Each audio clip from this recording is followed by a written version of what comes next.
Kumusta, Doc? Oh, Angeli. At tagal mo nang hindi nagpa-check up. Kumusta ka?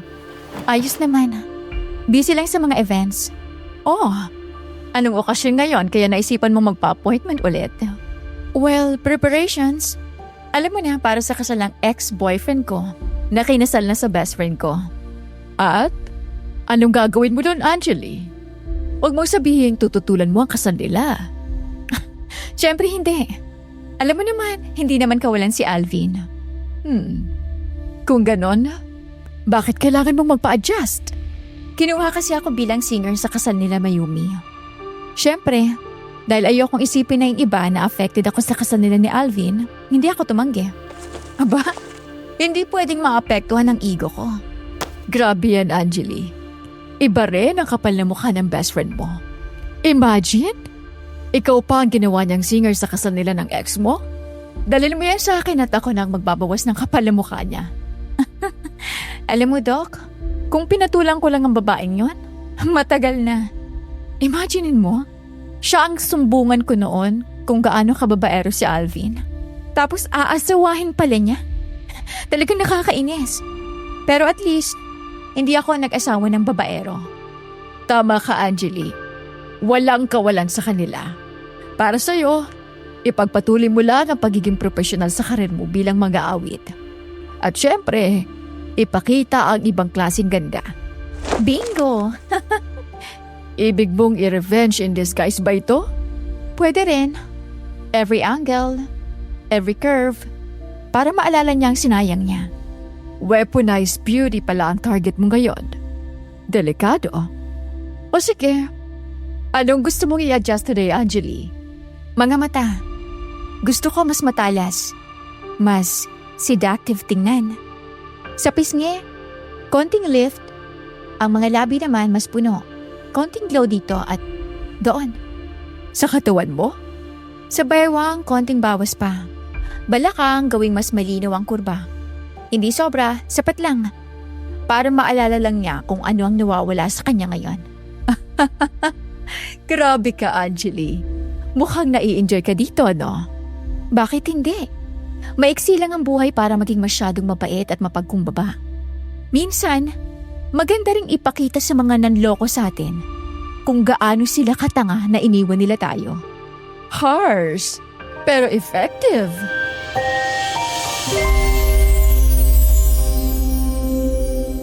Bago natin simulan ang kwento nating ito, mga mahal naming tagapakinig at taga-subaybay, ito po ang inyong lingkod, si Jupiter. At sa ngalan po ng buong team ng kwentong Takip Silim, nais po naming ipaabot ang aming taus-pusong pakikiramay at pakikisimpatya sa lahat ng naapektuhan ng mga lindol nitong mga nakaraang araw. Ipinapaabot din po namin ang aming mga dasal para sa inyong kaligtasan at sa mabilis na pagbangon ng mga pamilyang tinamaan ng trahedya. Naway patuloy tayong gabayan at patatagin sa gitna ng mga pagsubok na ito. Mag-ingat po tayong lahat.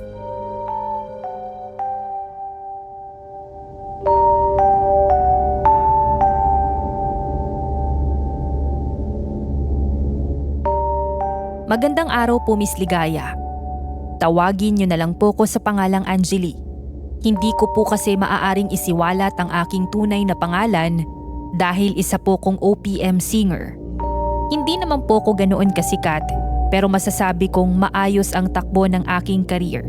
Ito pong confession ko sa inyo ay matagal ko nang binalak na i-share sa inyong channel. Pero dahil sensitibo din po ang ilang detalye, ay hindi ganun kadaling ibahagi sa iba. Subalit ngayon, napag-isip-isip kong kailangan din itong marinig ng iba upang kapulutan ng aral. Para din magsilbing paalala sa mga katulad kong kababaihan na may insecurity sa katawan at iniisip na ang pisikal na kaanyuan ang siyang batayan ng masayang buhay. Para din po ito sa mga taong hindi naniniwala sa mga bagay na akala natin noon ay katang-isip lamang. Miss Ligaya, idadagdag ko rin po na ang lahat ng tauhang mababanggit sa aking confession ay hindi tunay na pangalan upang maprotektahan ng kanilang privacy. Mabalik po tayo. Ilang linggo matapos kong ipagawa ang aking katawan at mukha, tumuloy kami sa Bicol kasama ang aking makeup artist at stylist na si Ate Annabel. Pasado 7:00 na ng gabi nang makarating kami sa Bicol at dumiretso sa hotel na inireserba na noon para sa akin ni Mayumi. Dahil sa pagod sa biyahe, agad akong nakatulog. Kinabukasan, maaga akong nagising upang mag-ayos ng sarili para sa wedding ceremony. At ang mga susunod na pangyayari ang aking iko-confess sa inyo ngayon.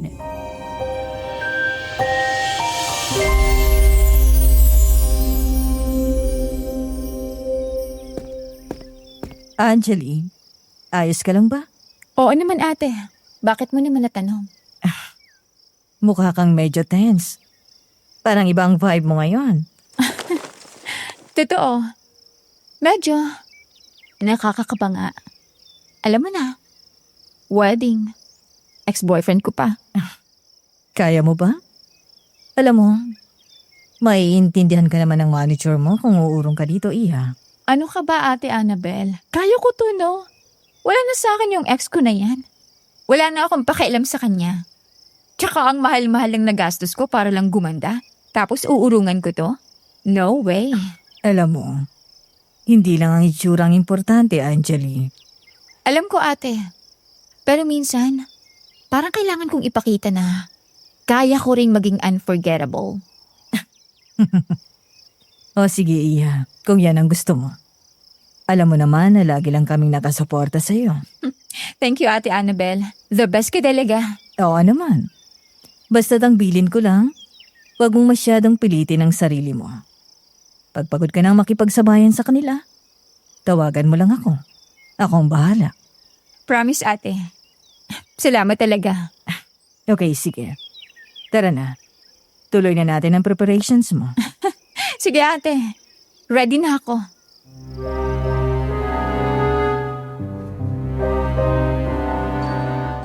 Habang inaayos noon ni Ate Annabel ang makeup ko, ramdam ko ang bawat pagdampi ng brush at bawat patak ng foundation.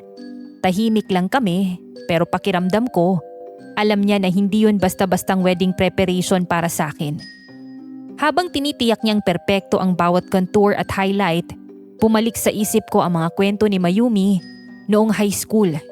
Ang mga pangarap niya tungkol sa dream wedding, ang listahan ng kulay, dekorasyon, at lahat ng detalyeng halos kabisado niya. Maging ang damit ko, simple sa unang tingin, pero punong-puno ng elegance, ay parang hinango mismo sa mga sinabi niya noon. Kumikislap sa ilaw ng hotel room. May kaunting embroidery sa dibdib at bahagyang flare sa skirt na dumadaloy sa bawat hakbang. Nang humarap ako sa salamin, nakita ko yung sarili ko. Hindi lang maganda sa panlabas, kundi may confidence na dama ko sa bawat galaw. Pagkatapos ng make-up at pag-aayos ng damit, bumaba kami sa venue. At nang makalabas kami sa lobby, ay pumasok sa garden para bang huminto yung oras, Miss Ligaya. Ang lugar ay eksaktong kopya ng pangarap na kasal ni Mayumi. May puting drapes sa paligid, mga bulaklak na magkakahalo ng kulay gaya ng nasa sketches niya. Roses, peonies, at ilang wildflowers sa gitna ng mga lamesa. Ang aisle ay tinakpan ng malinis na carpet na may petals sa gilid. At sa dulo, isang kahoy na arko na nabalot ng bulaklak at ribbons na para bang nabuhay ang lahat ng imahinasyon niya. Habang naglalakad ako sa venue, ramdam ko ang halo ng kaba at inis sa dibdib ko. Dahil bawat detalye at bawat dekorasyon ay tila paulit-ulit na nagpapaalala ng eksaktong dahilan kung bakit hindi dapat ako naroon. Pero higit pa yon sa isang kasal, Miss Ligaya. Para sa akin, naging isang pagsubok ito ng lahat ng naramdaman ko noon at ng confidence na pilit kong ipinapakita sa mga oras na yun.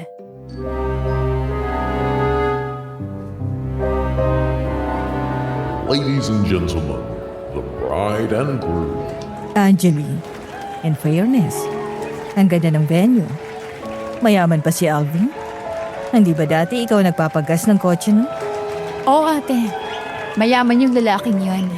Kuripot lang talaga. Wow, ang unfair naman ng lalaking yon. Buti na lang hindi mo nakatuluyan ng lalaking yon. Mabuti na nga lang ate. Huwag na nga lang natin pag-usapan yan. Ang mabuti pa, mag-focus ka sa kakantahin mo mamaya, okay? Don't worry ate, kaya ko to.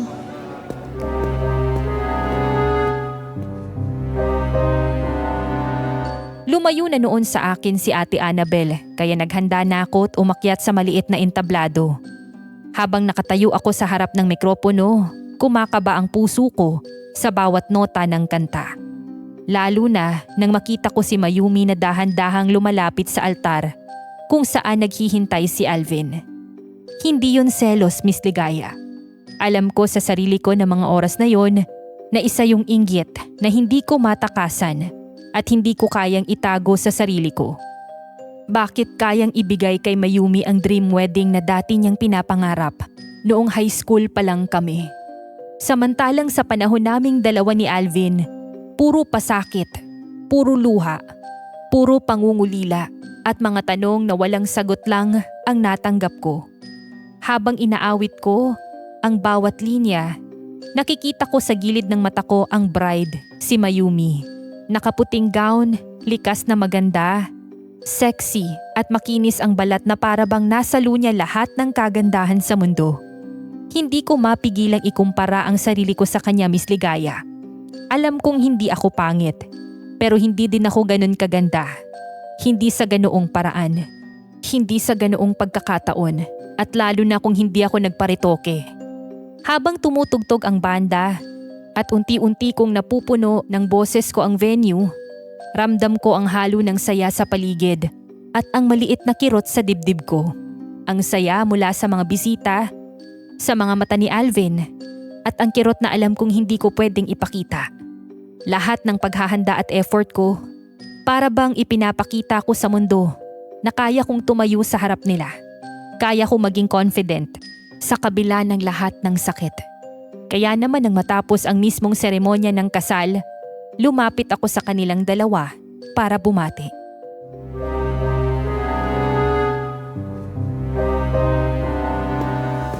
Congratulations Mayumi. Alvin, ang ganda ng kasal niyo. Salamat, Angeli. Thank you so much at pinagbigyan mo akong kumanta sa kasal ko. The best ka talaga, best friend. Oo nga, ang galing mo, Angeli. And mas lalo ka rin gumaganda ngayon. Thank you and thank you rin sa invite ha. Bakit naman hindi ako pupunta sa espesyal na araw ng best friend ko? Hindi ba? Sure ka ba, Angeli? Hindi ka ba naiilang? Siyempre naman hindi. Past is past na yan. Isa pa, life's too short para magdala ng sama ng loob sa ganitong okasyon. Besides, okay naman tayo, di ba? No hard feelings. Of course. Hindi ko rin naman iniisip noon na aabot kami sa kasalan nitong si Alvin. Sa sobrang babaero ba naman? Sino ba naman ang gugustuhing mapangasawa to? Excuse me, puntaan ko muna sila, Dad. Okay, love. Sunod na lang ako sa'yo mamaya. Sige. Nice to see you again, Angeli. Nice to see you too. Alam mo, Angeli, dati lang naman si Alvin babaero pero ngayon nagbago na siya. Oo nga, Mayumi, no? Napakwento lang naman ako. I'm sorry. Gusto ko lang siguraduhin na wala akong problema sa pagkakatuluyan ninyo. Salamat, Angeli. Na-appreciate ko naman na nag-aalala ka sa akin at binibigyan mo ko ng assurance. Siyempre naman. Kahit anong nangyari noon, naging magkaibigan pa rin naman tayo. Thank you. No problem. Mayumi, iha. Napakaganda ng kasal mo.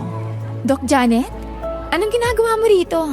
Angeli, look at you. Napakaganda mo naman. Talagang maganda ang resulta ng operation natin. Operation? Angeli, nagparitoke ka na naman? Anyway, Angeli, inibitahan ako ni Mayumi last minute para dumalo. Why? Paano kayo nagkakilala? Kapatid si Dr. Janet ng stepmom ko. Sa kanya ka ba nagpaparitoke? Oo, Mayumi. Actually, pangalawang operation na nga niya yan. Ito kasing kaibigan mo. Hindi talaga makontento kahit maganda na siya. Oo nga naman, Angeli. Dapat hindi ka na nagparitoke. Maganda ka naman eh. Tsaka mas maganda yung natural ang ganda. Yeah, Hindi ba halata na nagpaparitoke nga ako? Obvious naman, di ba? Tsaka, may masama ba doon? Hindi ba dapat suportado mo mga customer ng tiyahin mo?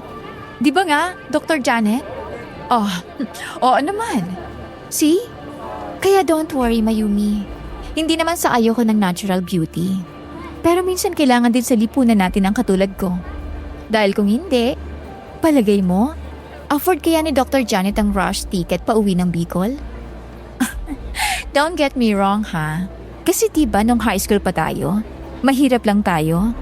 Kaya heto, nagsumikap akong sundan ng talent ko. Ikaw naman, hayan. Kasal ka na kay Alvin, di ba? Instant yaman ka niyan. Kumbaga, give and take lang yan. Hindi naman pera. Anyway, kuha muna ako ng wine. Maiwan ko muna kayong dalawa.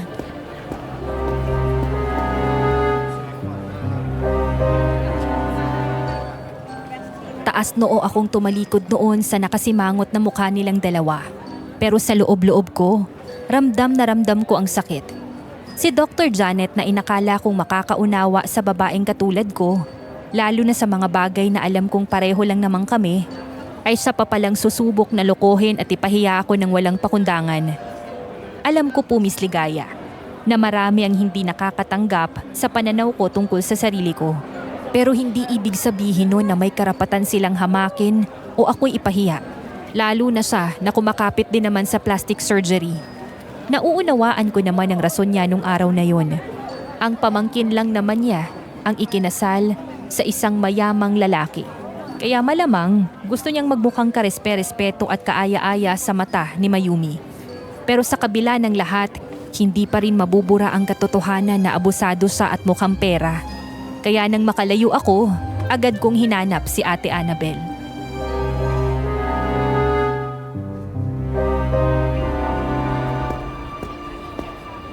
Angeline. O iya, anong problema? May nangyari ba? Ate Annabel, pwede bang pakikuha mo muna ako ng wine? Wine?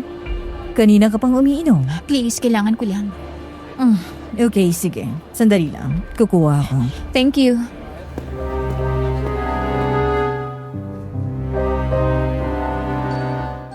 Umalis noon si Ate Annabel at ako naman ay lumapit sa isang table para maupo saglit dahil bigla akong nakaramdam ng pagkahilo.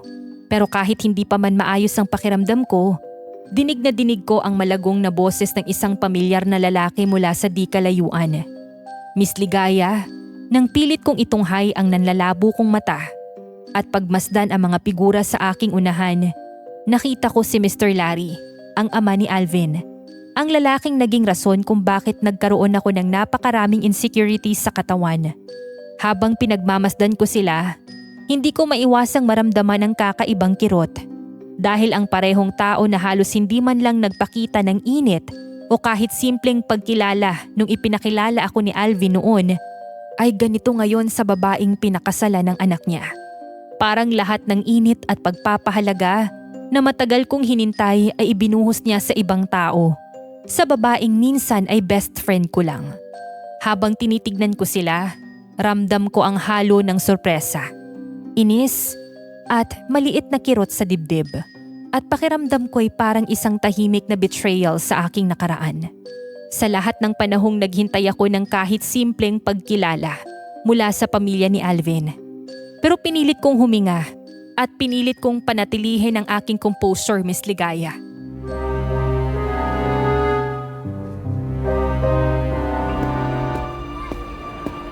Mayumi, my daughter-in-law.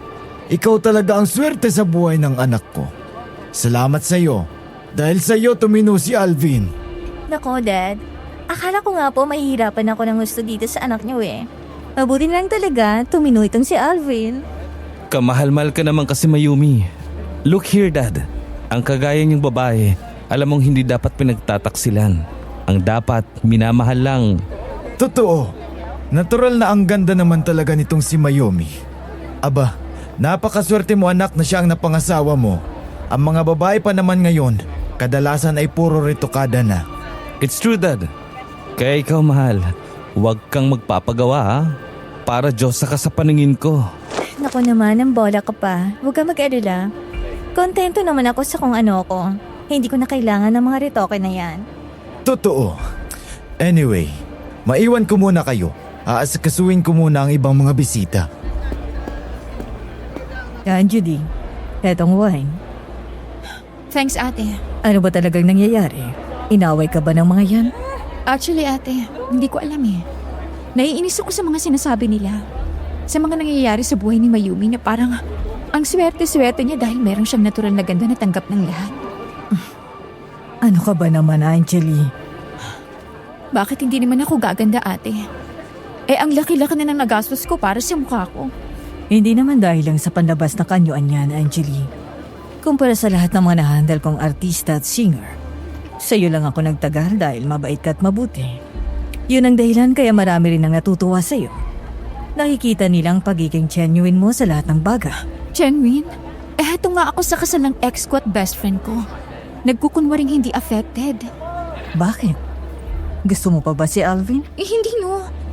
Sa dami ng problemang binigay sa akin ng lalaking yan, hindi ko nagugustuhin pang makipagbalikan pa sa kanya.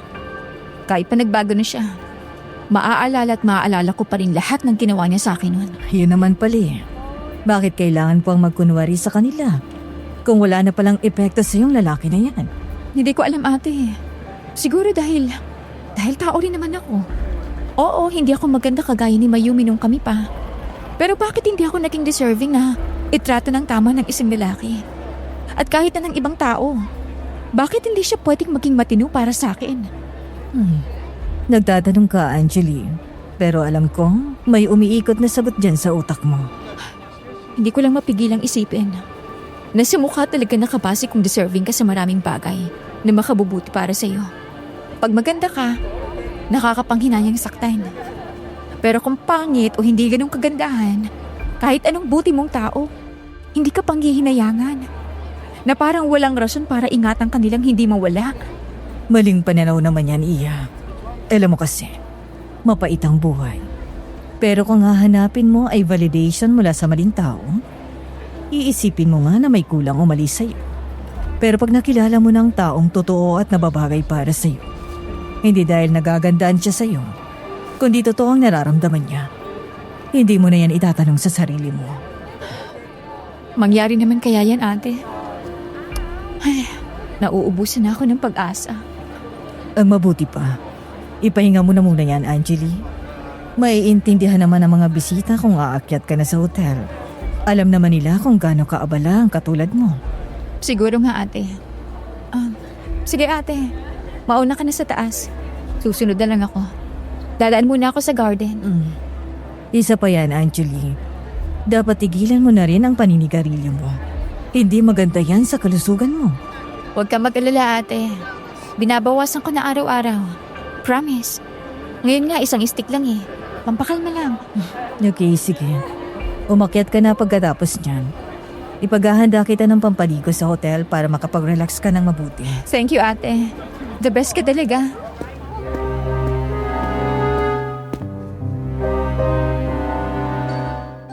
Matapos kaming magkahiwalay noon ni Ate Annabel, agad akong nagpunta sa garden. Bukod sa tahimik doon, ay wala ring gaanong tao. Kaya doon ko piniling magsindi ng sigarilyo. Nang sa wakas, ay makalanghap ako ng kahit na papaano'y sariwang hangin at maramdaman ang sandaling katahimikan. Nagsimula akong makahinga ng maluwag. Nakatulong din ang madilim na paligid dahil tanging isang poste lang ng ilaw ang nakatapat sa iisang wooden bench sa gilid. Pero hindi pa ako gaanong nakakatagal doon nang makarinig ako ng mga iyak, ungol at mga pag-igik na parang may nasasaktan. Sa una, kunot noo ko lang na tinititigan ang pinanggagalingan nito mula sa madilim na bahagi ng garden. Nang tumahimik, inisip ko na baka hayop lamang yun. Kaya ibinalik ko yung sarili ko sa pagtitig sa mga bituin. Pero nang muling marinig ko na mas malinaw ang mga daing na yun, Miss Ligaya, hindi na ako nakatiis. At humakbang na ako papalapit sa makapal na halamanan na noon ay bahagyang gumagalaw.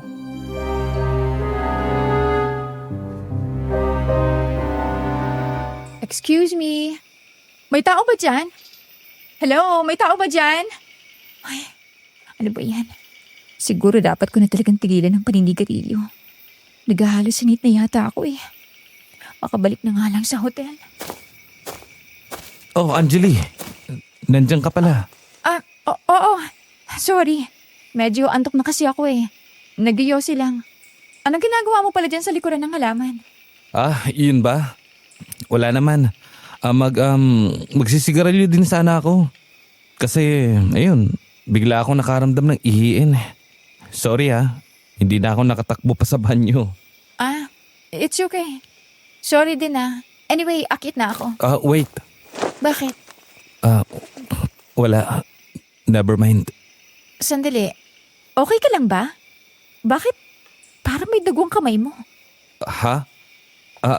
Ito? Naku, wala to. Natinik siguro sa halamanan kanina. Okay. Sige. Una na ako.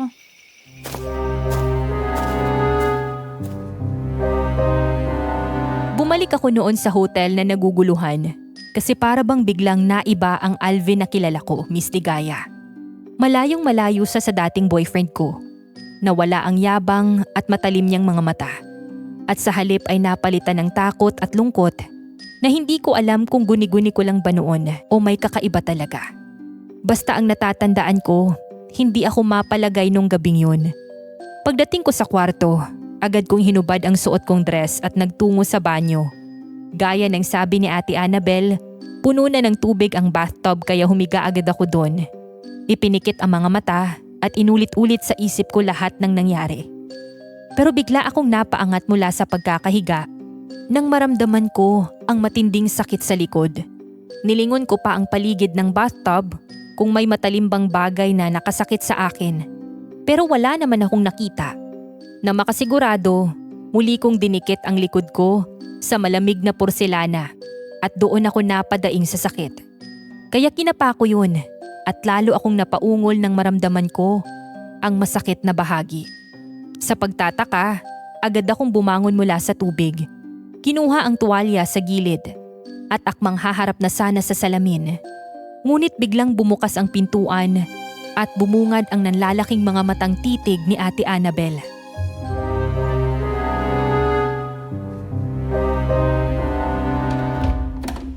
Anjali? Ate? May problema ba? Bakit ganyan ka makatingin sa mukha ko? Anjali, may pasa ka sa noo. Ano? Sa noo? Baka naman make-up lang ate. Na hindi ko nalinis masyado. Baka... Aray! Humarap ka sa salamin, bilisan mo.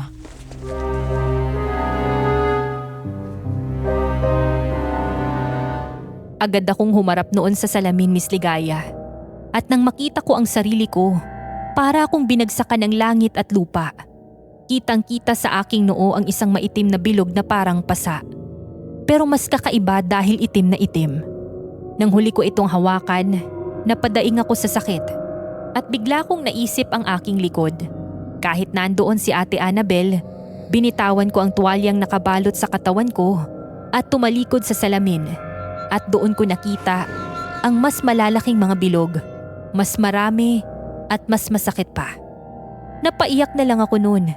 Panay ang iling habang hindi makapaniwalang tinititigan ng sarili ko sa salamin.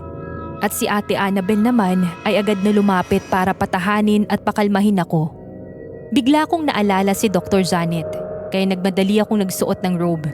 Hindi na alintana na wala akong sapatos at basa pa yung buhok ko. Ang tanda ko, nagtatakbo ko sa hallway ng hotel ko nang iniisip ko lang ay makausap siya. Pagbaba ko sa venue, sakto namang paakyat siya, kaya mabilis ko siyang hinila.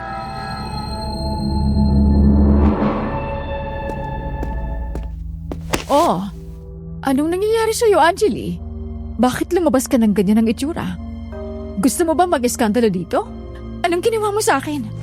Ano? May ginawa ka ba sa operation ko, ha? Bakit ako nagkakaganito? Ano yan? Bakit may pasa ka? Ayos ka lang ba? Tigilan mo ng pagkukunwari na may pakialam ka sa akin. At sagutin mo ako. May ginawa ka ba sa operation ko at nangyayari to? Ano? Wala! Bakit mo naman naiisip yan? Anong bakit? Ang sinasabi mo, sinadya mo to para lalong mapahiya ako sa kasal ni Mayumi. Ano? Totoo ba? Sumagot ka! Ano ba? Huwag kang maingay. Sandali nga. Dito tayo sa powder room. Nakakahiya ang itsura mo. Hindi. Sagutin mo ako ngayon din. Anong ginawa mo sa akin? Wala akong ginawa sa'yo, okay? Inoperahan kita ayon sa procedure ko at sa kung ano ang gusto mo. Alam mong maingat ako, kaya hindi ko kasalanan yan. At saka, oo, alam kong masama na ang tingin mo sa akin ngayon. Pero masisisi mo ba ako? Kailangan ko ng koneksyon kay Mr. Larry. Dahil ilang beses na niyang tinanggihan ang alokong maging investor sa hospital ko. Dermatology doctor siya at kailangan ko siya para mapalago pa ang ospital. Nang nagpagawa ka sa akin, hindi ko pa alam na ang tinutukoy mong Mayumi ay ang pamangkin ko. Ngayon ko lang din siya nakita, okay? Hindi ako sangayon nun sa kapatid ko na pakasalan niya ang ama ni Mayumi. Kaya kung iniisip mo na may galit ako sa'yo at sinadyang sirain ang operation mo, hindi. At bakit ko naman gagawin niya knowing na kilala ka sa industry? Hindi ko hahayaang mapahiya ang pangalan ko. Then, paano mo may paliliwanag ang nangyayari sa akin ngayon? Ganito na lang. After ng wedding, bumalik ka sa hospital ko at aalamin natin yan. What? Kailan pa yun? Paano kung dumami pa to? Isang rason kung bakit pumayag akong dumalo sa wedding na to ay dahil may ibang event pa ako dito. Hindi lang itong pinuntahan ko. Isang linggo ako rito. Oh shit. Bumalik ka na lang muna sa kwarto mo. Pupuntahan kita mamaya. Susubukan ko munang kontakin ang mga tauhan ko para dalhin dito ang kakailanganin kong gamit para ma-check ka. Siguraduhin mo lang, Dr. Janet. Dahil kung hindi, idedemanda kita.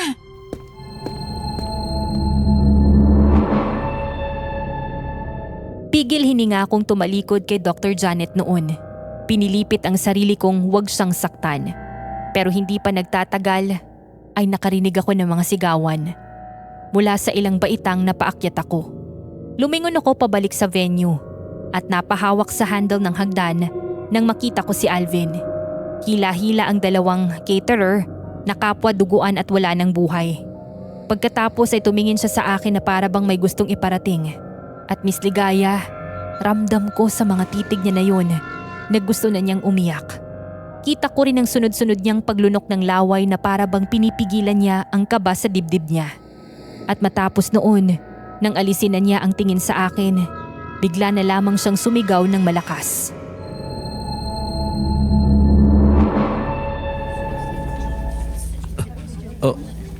Sino ang pumatay sa mga to?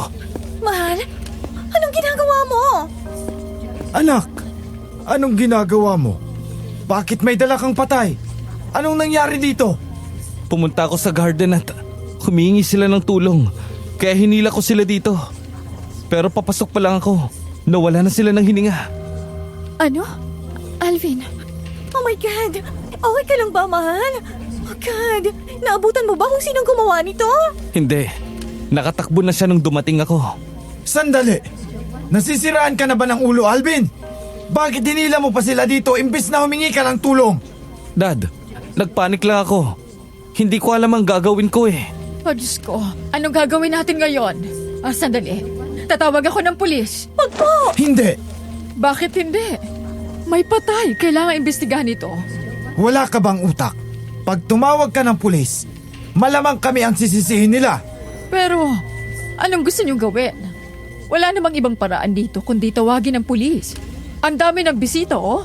Sandali. Sabi mo, mahal, naabutan mong paalis ng salarin. Alam mo ba kung babae o lalaki o kung anong suot niya? Alam ko. Then tell us! Kagaya ng suot na damit ni Angeli kanina. Ano? Ikaw? Ano? Anong ako? Hindi ko ginawa yan. Bakit ako ang tinuturo mo, Alvin? Sandali. Angeli? Bagong ligo ka? Anong ginawa mo? Hindi ako makapaniwala na kaya mong gawin to. Hindi ako ang may gawa niyan. Anong hindi? Nakita kita kanina. Pumunta ka sa garden, hindi ba? Oo nga. Pero hindi naman ako nagtagal. Umakyat din ako agad para magpahinga. Magpahinga? O para maalis mo ang ebidensya na ikaw ang gumawa nito? Ano? Siyempre hindi. Sandali! Hindi dapat ito lumabas sa kahit ano. Anong gagawin mo, Dad? Makinig kayo. Lahat ng bisitang naririto, walang makakalabas na magsasabi kung ano ang nangyari. Ako ang bahala.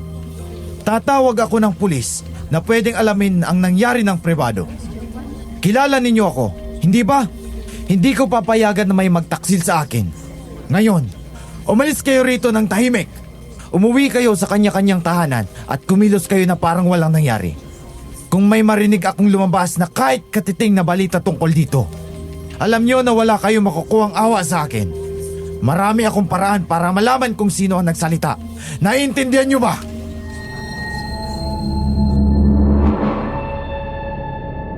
Nanginginig at takot na tumingin kay Mr. Larry ang mga bisita noon, Miss Ligaya.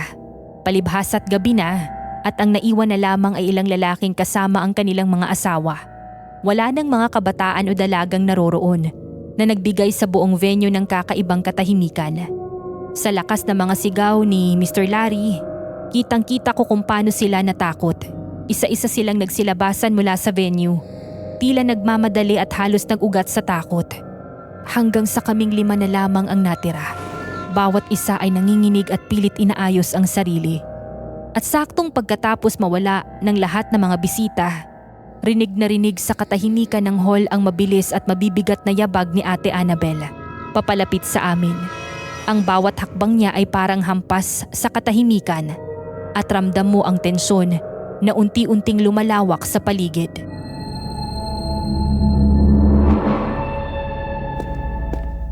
Angelia, Diyos ko. Bakit ka ba lumabas nang wala man lang maayos na damit? Sandali, halika. May dala ko. Oh. Ano yan? Bakit may patay? Ano nangyayari dito? Tahimik! Ano? Miss Angeli, sabihin mo nga sa amin. Ikaw ba ang may kagagawan ng lahat ng ito? Hindi nga. Wala akong ginawa sa mga caterer na yan. Ni hindi ko man lang sila nakasalubong buong maghapon. Bakit pa kasi akong tinuturo mo, Alvin? I'm sorry, Angeli. Sinasabi ko lang ang nakita ko. Teka, sandali. Ikaw ang nakita ko nasa garden kanina, hindi ba? Nakita ko pa nga may dugo sa kamay mo. Ano? Nasugatan lang ako noon. Saka pumasok na rin naman ako kaagad. Patingin nga ako ng kamay mo. Oh, may sugat nga. Anong nangyari dito? Napatuon ka ba sa mga matitinik? Opo. Umiihi kasi ako kanina sa garden. Pagkatapos kong manigarilyo, napahawak lang ang kamay ko bigla sa mga halaman doon. Naku man, masakit ba? Kailangan magabot agad yan. Hindi na, ayos lang ako. Sandali. Alam kong maraming kapalpakan ng anak ko. Pero hindi siya mamamatay tao. Kilala ko siya. Ako ang ama niya. So anong gusto niyong palabasin? Na ako ang pumatay sa mga yan? Bakit? Sige nga. Bukod sa sinasabi nitong si Alvin, ano pang ebidensya ninyo? Alam ko na, nasaan na ginamit mong dress. Kung ikaw ang gumawa nito, paniguradong may bakas ng dugo sa damit mo. Sandali. Pinagbibintangan niyo ba si Angeli? I'm sorry po, pero wala naman ibang makakagawa nito eh. What do you mean, Mayumi? Alam ko naman na galit ka sa akin, Angeli. Dahil pinakasalan ako ni Alvin. At alam ko rin na gusto mong sirain ang wedding day ko. Kaya ka nga nagparitoke ulit, hindi ba? Para maramdaman ni Alvin na mas maganda ka kaysa sa akin. Mayumi, maayos akong humarap sa inyo. Oo, naiinis ako. Pero hindi ko binalak sirain ang kasal mo. Lalo nang pumatay. Hindi ako nawawala sa bait para gawing masama ang araw na to para lang sa asawa mo. Pero hindi mo itinanggi na may gusto kang patunayan kay Alvin ngayon. Baka nakita mo na mahal ako ni Alvin. Natanggap ako ng galit niya. Kaya lalo kang nagalit. Alam mo, pinagsisisihan ko na dumalo pa ako rito. Kung dress ni Angeli nga hanapan ninyo ng ebidensya, nandun sa kwarto. Ibinalik ko pa nga sa estante dahil napakalinis. Sige, tignan nyo. Alam nyo, kung ako ang paghihinalaan nyo, fine. Ako ang tatawag ng pulis para magkaalaman kung sino talagang may kasalanan. Hindi ka ba marunong makinig? Sinabi ko nang walang tatawag ng pulis. Wala ho akong pakialam. Hindi ako natatakot sa'yo, Mr. Larry. Tara na, Ate Annabel. Ako na mismong tatawag ng pulis para sa mga to. Sandali. Sige na. Oo, hindi ako magtuturo ng kahit sino simula ngayon. Pero hayaan ninyong ako ang tumawag ng pulis. Para ano?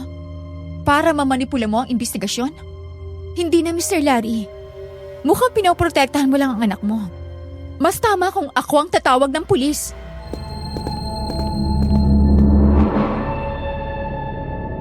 Muli kaming umakyat noon sa hotel, Miss Ligaya. At nanginginig ang mga kalamnan ko sa bawat hakbang. Parang nakaukit sa isip ko ang itsura ng mga bangkay, ang mga mansa ng dugo sa sahig, at ang mga saksak na tumagos sa kanila. Bawat tunog ng aking yapak sa koridor ay parang nag-echo sa katahimikan at halos ramdam ko ang bigat ng bawat alaala na muling bumabalik. Ngunit nang malapit na kami sa aking hotel room, biglang lumabas mula doon ang isang staff ng hotel. Bahagyang nagulat sa aming presensya. Sa kamay niya ay hawak ang mga cellphone namin na tila isang bagay na hindi niya napansin kanina. Akmang magsasalita pa lamang ako, bigla siyang kumaripas palabas ng koridor. At ang mabilis niyang pag-alis ay lalo pang nagpatingkad sa aking pagkadismaya. Sa inis ko, hindi ko napigilang sipain ng kaunti ang sahig. Ramdam ang halo ng pagkadismaya at kaunting takot. Habang iniisip kung paano niya nagawang tumakas ng ganun kabilis at kung anong misteryo ang daladala ng mga hawak niyang cellphone.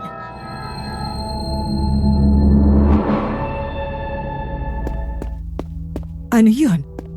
Bakit niya kinuha ang mga cellphone natin? At tingnan mo, Angeli. Pinutol din niya ang linya ng telepono. Malamang si Mr. Larry may pakana nito. Umutos pa talaga siya para siguraduhin na hindi tayo makakatawag ng pulis. Kung ganon, delikado tayo ngayon, Angeli. Baka kung ano nang gawin nila sa'yo. Kung iniisip nilang ikaw ang pumatay sa 2 caterer na yan. Shit! Bakit ba kasi sunod-sunod ang kamalasan na to? Anong balak mo yun? Wala tayong choice ngayon, ate. Kundi wag muna tayong lumabas ng hotel. Wala tayong lulusutan dito. Pag-aari to ni Mr. Larry, kaya kontrolado niyang lahat. Habang wala pa tayong naiisip na paraan, huwag muna tayong lalabas.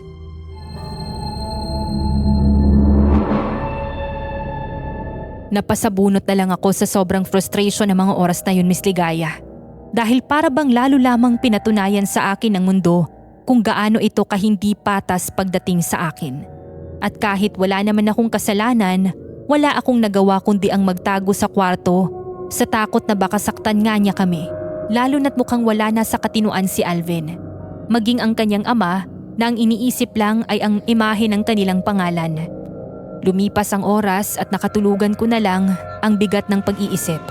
Pero kinaumagahan, nagising ako nang marinig ko ang pagkalansing ng siradora ng pinto.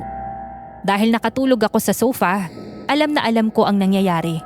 Kaya agad akong bumangon, kinuha ang babasaging vase mula sa lamesa at itinapat ito sa pinto bilang paghahanda sa kung sino mang magtatangkang pumasok. Ngunit pagbukas ng pinto, una kong nakita ang isang trolley na may lamang tray ng pagkain.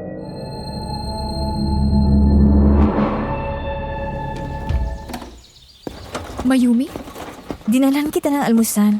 utos ba yun ang father-in-law mo? Ano yan? Balak niyo ba akong lasunin? Hindi naman ganun si Dad. Nag-aalala lang siya kay Alvin kaya ganun ang mga nasabi niya kahapon. Huwag kang mag-alala. Kaninang madaling araw pa nandito ang mga pulis. Nag-aasikaso na sila sa baba. Dinala lang kita ng almusal kasi biling ni Dad na huwag ka munang palabasin. At bakit? Hindi ba kailangan ko magpaliwanag sa mga pulis? Bakit pagbabawalan niyo akong lumabas? Hindi sinabi ni Dad ang involvement mo dito, Angeli.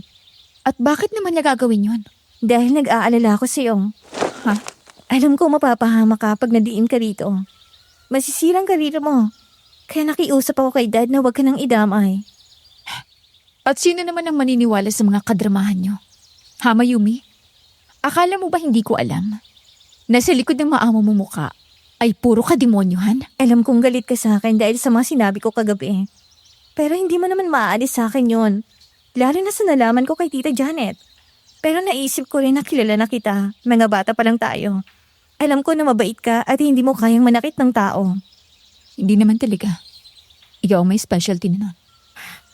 Alam kong hindi na maibabalik ang dati nating friendship, Angeli. Pero kahit sa huling pagkakataon, hayaan mo akong protektahan ka. Aba, at ikaw pa ngayon ang pumoprotekta sa akin? Ibang klase. Alam kong hindi mo tanggap ngayon, pero gagawin ko pa rin. Sige, aalis na ako. Huwag kang mag-alala. Walang lasa ng mga pagkain na yan. Ibang klase rin palang magpa-victim ang best friend mo, Angeli. Kanina ka pa dyan, ate? Oo. Rinig ko ang usapan niyo. Hindi ko na alam, ate. Naiinis ako sa kanya. Hindi ko alam kung concern nga siya sa akin o nagkukunwaring concern lang siya. Bakit ka pa nagdadalawang isip? Hindi ba malinaw na demonita rin niyang si Mayumi? Pero kasi, nakikita ko rin naman yung punto niya eh. Kung ako naman ang nasa posisyon niya, lalo na kung nabanggit ni Dr. Janet ang mga pinagsasabi ko tungkol kay Mayumi. Nakakainis naman nga talaga, di ba? Oh, yan pa bang hindi maganda? Pati masamang tao na iisipan mo pang unawain. Ang mabuti pa, mag-almusal na lang tayo. Ano ka ba, ate? Paano kung may lason yan? Huwag kang mag-alala. Hindi tayo lalasunin ng mga yan. Paano ka naman nakakasiguro? Parang kagabi lang. Natatakot ka na baka may gawin silang masama sa atin. Kasi matapos kong marinig si Mayumi kanina, may kutob ako na may kailangan siya sa'yo, kaya kinukulong ka niya dito. Ano naman yun? Yan ang hindi ko pa alam. Basta kung ano man yun, hindi ka niya pwedeng patayin. Lalo na hindi niya kailangang hayaang makalabas ka sa hotel na to. Ate, hindi kita maintindihan. Alam mo, Angeli, kapag nalaman ng pulis na nandito ka at nadawit ang pangalan mo, makakarating ito sa media. At alam mong hindi ka pababayaan ng team natin. Malamang nabanggit mo na rin noon kay Mayumi o kay Alvin na malaki ang team mo. At handa kang protektahan sa ganitong pangyayari. Kapag nangyari yon, hindi makukuha ni Mayumi ang gusto niya. Pero paano mo naman naisip na may gustong makuha sa akin si Mayumi? Dahil maliwanag naman na hindi siya nakiusap kay Mr. Larry. Palagay mo ba susundin siya ng matandang yon? Kahit tanggap siya nito. Duda akong susundin siya ni Mr. Larry. Dahil lang sa request ni Mayumi. May punto ka nga, ate.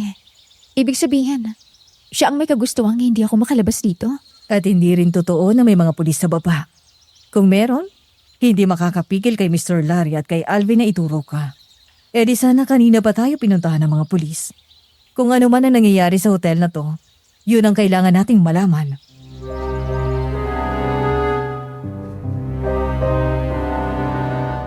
Dumaan ang umagang yun na pinag-isipan naming mabuti ni Annabel ang dapat naming gawin.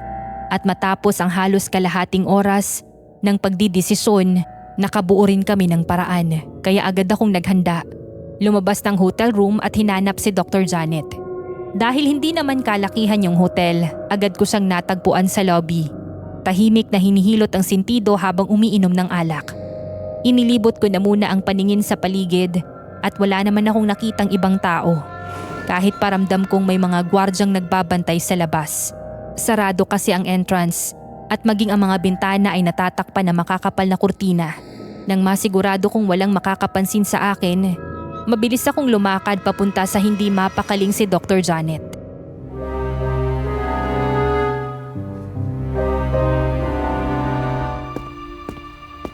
Dr. Janet, ano? Akala ko ba tatawagan mo mga tauhan mo? Nasaan na? Paano ko gagawin yon? Kinuha na ni Mr. Larry ang cellphone ko. Tanga ka ba? Bakit ka pumayag? Kung sana tumawag ka na lang ng pulis, di ba? Pero pinangakuan na ako ni Mr. Larry ng partnership sa ospital kung susundin ko siya. What? Para lang doon? Papayag ka nang ikulong ka rito? Teka nga, anong balak ng mga yan? Mukha bang alam ko? Alam mo, ang hina mo talaga kahit kailan eh. Basta tungkol sa pera, no? Huwag ka nga diyang magmalinis. Hindi ako nagmamalinis. Pero hindi ako mukhang pera. Ano gusto mong gawin ko? Labanan si Mr. Larry? Mukhang papatay siya para lang huwag madiin si Alvin sa nangyari. Palibasa hindi mo nakita kung paano niya pinalinis sa mga tauhan niya, yung dalawang bangkay. Parang sanay na sanay siyang gawin yon. Ay, ewan. Actually, nagdududa na rin ako kung makakalabas pa ako sa hotel na to. Kung ganon, makipagtulungan ka sa akin. Total pareho lang naman tayong nadamay sa nangyayari dito. Kailangan nating makalabas. Pero, kung yung hospital lang ang iniisip mo, willing ako mag-invest. Hindi kasing laki ng kaya ni Mr. Larry. Pero hindi mo naman kailangan magbuwis buhay para lang magkaroon ng investors. Paano naman ako makakasiguro na totoo ang sinasabi mo? Lalo na't alam ko naman na galit ka sa akin dahil sinabi ko kay Mayumi yung mga sinabi mo sa kanya. Hindi ako galit sa'yo. Actually, thankful pa nga ako sa sinabi mo.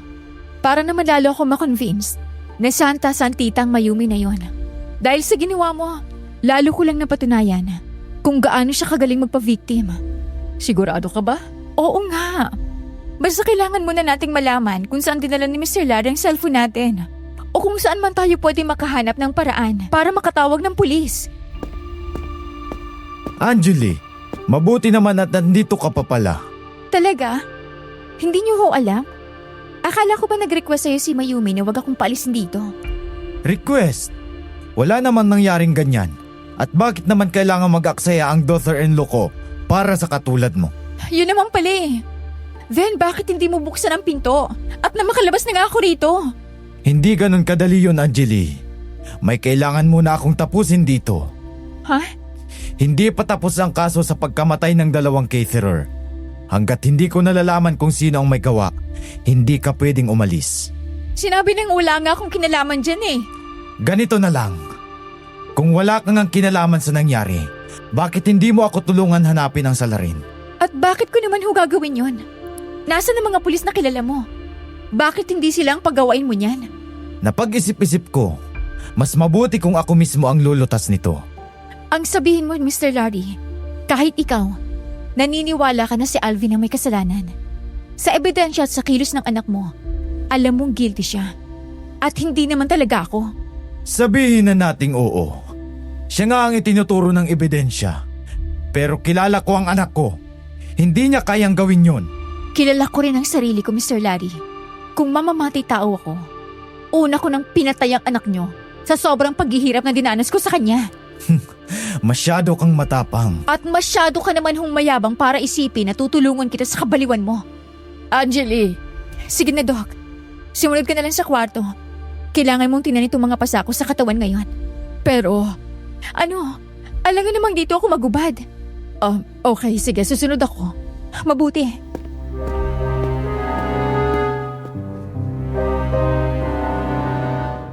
Muli akong umakyat sa itaas at hindi nagtagal kumatok si Dr. Janet kaya agad ko siyang pinagbuksan.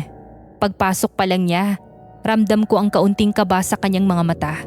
Lalo na nang lumapit siya sa akin at dahan-dahang nag-iingat sa bawat galaw. Si Ate Annabel naman ay lumabas na mula sa kanyang silid. Tahimik na pinagmasdan kaming dalawa bago tumango nang may kaunting pag-aalinlangan at lumapit. Ang totoo niyan, Miss Ligaya, nagulat din ako sa bilis ng pag-iisip ni Ate Annabel noon. Sanay kasi kami na ang mga usapan namin ay tungkol lamang sa events, sa make-up o minsan sa personal na buhay. Mga karaniwang bagay na walang ganoong bigat. Kaya hindi ko maiwasang mamangha tuwing naririnig ko siyang nagsasalita ng may lalim. Nagiging mapagmatsyag at maingat sa bawat pahayag. Sa isang iglap, ipinakita niya ang isang bahagi ng sarili niya na bihira akong makita. Alam kong maalaga siya sa akin, pero hindi ko akalaing mas mapapatunayan pa niya yon sa ganitong paraan. At sa simpleng kilos na yon, ramdam ko ang tiwala at proteksyon na binibigay niya sa akin.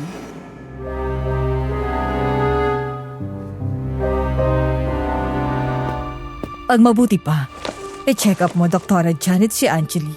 Habang nag-uusap kayo, nakita ko ng ganitong itsura ng pasa dati sa isang artistang hinawakan ko. Delikado yan.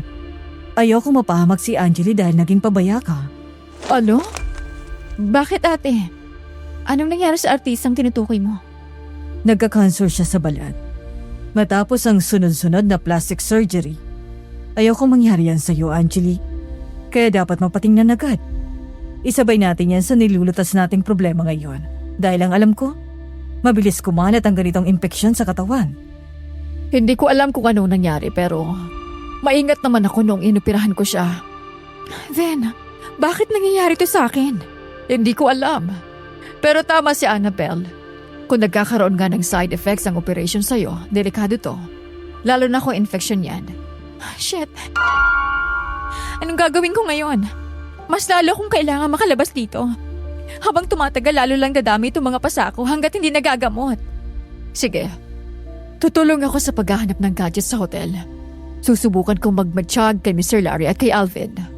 Sige, ako naman si Ate Annabel. Susubukan naming humanap ng ibang paraan. Naisip ko, kapag nagkaroon ako ng pagkakataon na malapitan ng mga hotel crew, baka makakuha ko ng cellphone sa kanila. Baka nalilimutan ninyong may CCTV sa hotel na to. Shit! Oo nga pala. Ganito na lang. Dapat Hindi. Walang CCTV na gumagana ngayon. Kanina sabi ni Mr. Larry, putol ang lahat ng linya. Kaya wala rin kuha ang nangyari sa garden. Ibig sabihin, kung sino man ang pumatay sa dalawang caterer na yon, siya rin ang pumatay ng CCTV? Ganun nga.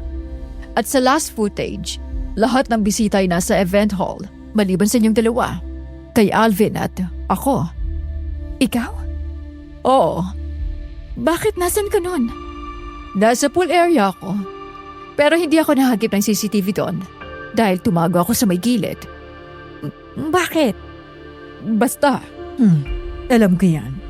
Malamang may kasama kang lalaki. ganun nga. Hindi ka lang pala traitor. Malandi ka rin. Kawawang kawawa ka. Hanggang ngayon ginagawa mo pa rin yan. Hindi na importante yan. Ang malinaw, yan ang dahilan kung bakit tayo pinaiwan ni Mr. Larry dito sa hotel. Ang isipin na lang natin ngayon ay makagalaw tayo ng malaya sa hotel.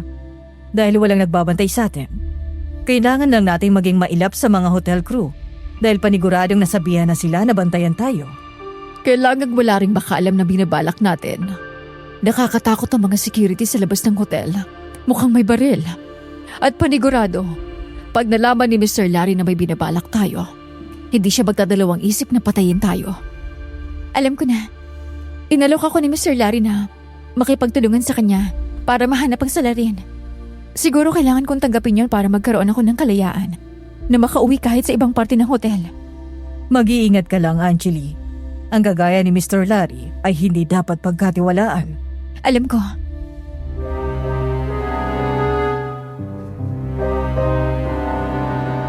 Nabuo ang pasya namin noon, Miss Ligaya. Aaminin ko, labis ang kaba ko. Pero kung anong boses sa loob ko ang nagsasabing kailangan ko na makaalis sa hotel na yon, siguro yon yung tinatawag na survival instinct. Idagdag pa ang nangyayari sa katawan ko, na ikinakatakot kong mas lumala kung hindi agad mapagamot. Kaya lakas loob akong lumabas ng kwarto para hanapin si Mr. Larry. Nalibot ko na ang lobby, mga hallway, pool area, maging ang venue.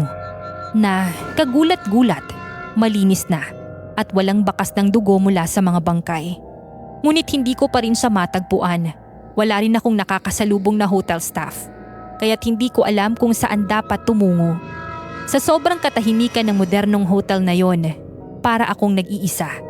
Bigla kong naalala ang garden. Pinilit kong buuin ang loob ko at humakbang papunta doon. Sinisiguradong wala akong magagawang ingay habang papalapit. Ngunit pagdating ko, wala din si Mr. Larry. Sa halip, nakatayo doon si Alvin. Nakatingala sa maliwanag na langit. Malalim ang paghinga na para bang nagpapakalma ng sarili. Upilit na itinataboy ang takot. Hindi ko na matukoy, Miss Ligaya. Dahil sa mga oras na yon, hindi ko na siya lubos na kilala. At dahil wala si Mr. Larry, napagpasyahan kong tumalikod na lang at wag nang magparamdam. Ngunit bago pa ako makalayo, saka siya nagsalita.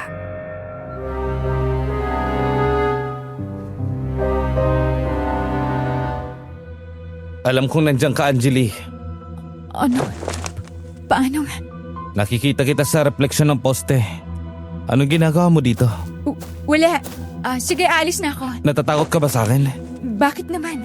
Dahil iniisip mo rin na akong pumatay sa dalawang caterer. Hindi ko na iniisip yan. Ang gusto ko ay makaalis na sa hotel na to. Makatawag ng pulis. At sila ang magsuri kung sino nga bang may kasalanan. Pero, paano kung ako nga ang pumatay sa kanila? Oh, may magagawa ba ako?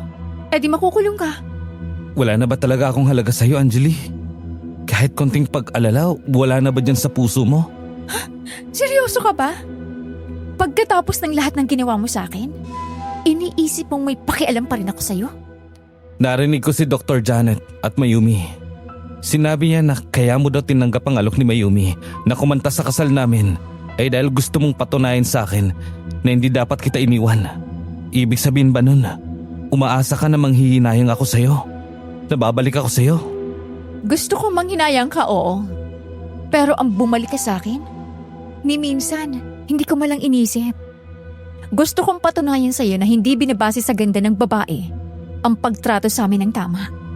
Alvin, hindi mo lang ako paulit-ulit na niloloko nung tayo pa. Araw-araw mo rin sa akin pinararamdam kung gaano ako kasamang babae. kung bakit hindi ako kayang tanggapin ang mundo dahil lang sa hindi ako ipinanganak na maganda. Pero Alam mo, kung iisipin, kasalanan mo to eh. Dahil sa'yo at sa mga panglait mong ama, hindi na rin ako nakontento sa sarili ko. Ngayon, pwede akong mamatay dahil sa plastic surgery na hindi ko naman naiisip gawin nung hindi pa kita nakikilala. may sakit ka? Hindi pa kumpirmado, pero parang gano'n na nga. Kung ganun, tulungan mo akong hanapin ng may sala. At pag natapos na to, ipagagamot kita. Ako ang bahala sa'yo. Ano bang tingin niyo sa akin ng mag-ama? Ha? Walang pera? Kaya kong ipagamot ang sarili ko. Kahit pa maubos ang pera ko, wala akong pakialam. Basta hindi ako tatanggap ng tulong mula sa inyo. Pero Anjali, kailangan ko ang tulong mo. Bakit hindi ang asawa mo ang hingan mo ng tulong?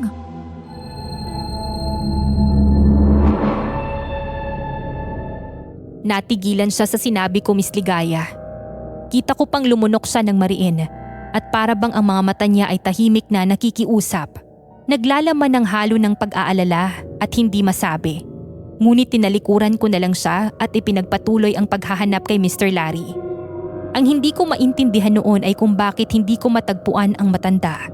Kahit ilang ulit kong nilibot ang buong hotel, ang bawat koridor ay tila pinalawak ng kawalan niya at bawat pinto ay parang nagtatago ng lihim. Sa paulit-ulit kong pag-ikot, si Mayumi naman ang nakasalubong ko. Tanda ko pa ang inis sa mukha niya habang pababa ng hagdan.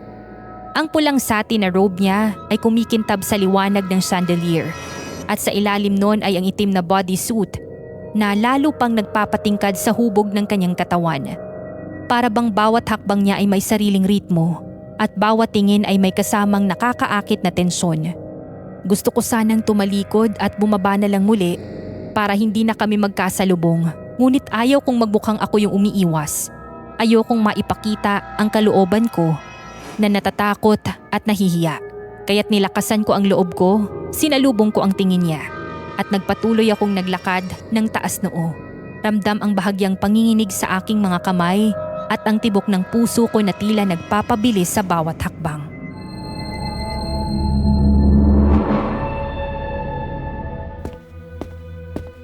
Anjali? Eto na naman ang Queen of Drama. Ano? Akala mo ba hindi makakarating sa akin na nakikipag-usap ka kay Alvin kanina sa garden? Talaga bang harap-harapan mo akong lolokohin, Anjali? Nakipag-usap? Alam mo, kung sino man ang nagsusumbong sa'yo ng mga bagay na yan, malamang walang comprehension. Kung iniisip mo na nilalandi kong asawa mo, hindi na ako tatago para lang doon. Ipangangalandakan ko pa sa mukha mo na babawiin ko si Alvin. Total, ganun din naman ang ginawa mo sa akin yan, hindi ba? Kaya pwede ba? Umalis ka sa daan ko dahil wala ako sa mood makipag-usap sa'yo. Hindi pa ba sapat na tinutulungan kita ngayon, Anjali? Kailangan ba talaga ganituhin mo pa ako? Bakit? Ano bang ginagawa ko sa'yo? Mayumi, pwede ba? Huwag kang ang pa-victim. Sa ating dalawa, ikaw ang nang-agaw. At hindi naman ako kasing baba mo para gayahin ka, no? Kaya sa'yo na yang si Alvin. Wala akong ikatiting na panghihinayang sa lalaking yan. Kaya hindi mo kailangan mag-alala sa akin. Ang isipin mo ay ang asawa mo. Dahil mukhang mas komportable pa siyang humingi sa akin ng tulong kaysa sa'yo. Anong ibig mong sabihin? O bakit hindi mo tanungin si Alvin?